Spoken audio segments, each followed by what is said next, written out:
10% pelaku usaha hotel dan restoran di Jakarta berencana melakukan pemutusan hubungan kerja atau PHK karena bisnis yang lesu. Dia buka berita merasa bosan, isinya PHK lagi, dan PHK terus. Mulai dari media, startup, e-commerce, bahkan perhotelan yang ada di Jakarta, semuanya terkena PHK massal. Menurut data Kemnaker, per Mei tahun 2025, lebih dari 26.000 orang kehilangan pekerjaan. Ini bukan cuma soal angka, tetapi soal dapur orang banyak, soal kehidupan dari hari ke hari. Terus kita harus bertanya, kemana negara saat kita menghadapi gelombang PHK?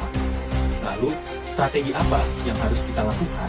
Dan seberapa siap kebijakan ekonomi kita menghadapi semua ini? Per Mei 2025, dari data Kemnaker, sudah ada 26.455 orang yang resmi di PHK. Dan prediksinya, itu akan tembus ke 280.000 orang yang akan di PHK sampai akhir tahun nanti. PHK di Jawa Tengah sudah ada sebanyak 10.695 kasus, dan di Jakarta angkanya sudah mencapai 6.000 lebih, serta di Riau angkanya juga sudah mencapai 3.000 lebih. Sektor-sektor yang terdampak yaitu industri pengolahan, perdagangan besar, eceran, dan jasa. Banyak orang bilang semua ini terjadi karena ketidakpastian global dan perubahan struktur ekonomi dunia. Ya, contohnya seperti perang tarif, inflasi, dan juga perubahan iklim. Dan semua itu saling berkaitan dan semuanya benar adanya. Tapi, coba kita zoom in. Banyak faktor dalam negeri yang membuat situasi semakin rumit. Pertama, sistem ketenaga kerjaan dan pendidikan Indonesia masih belum siap dalam menghadapi perubahan zaman. Digitalisasi dan otomatisasi menggantikan banyak peran manusia.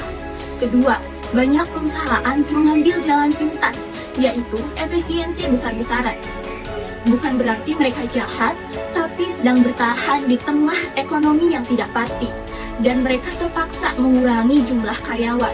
Hal itu yang membuat PHK naik drastis dalam waktu singkat. Ini bahkan belum sebagian dari faktor yang membuat banyaknya PHK di Indonesia. Tapi, faktor inilah yang paling direct dan paling sering kita rasain.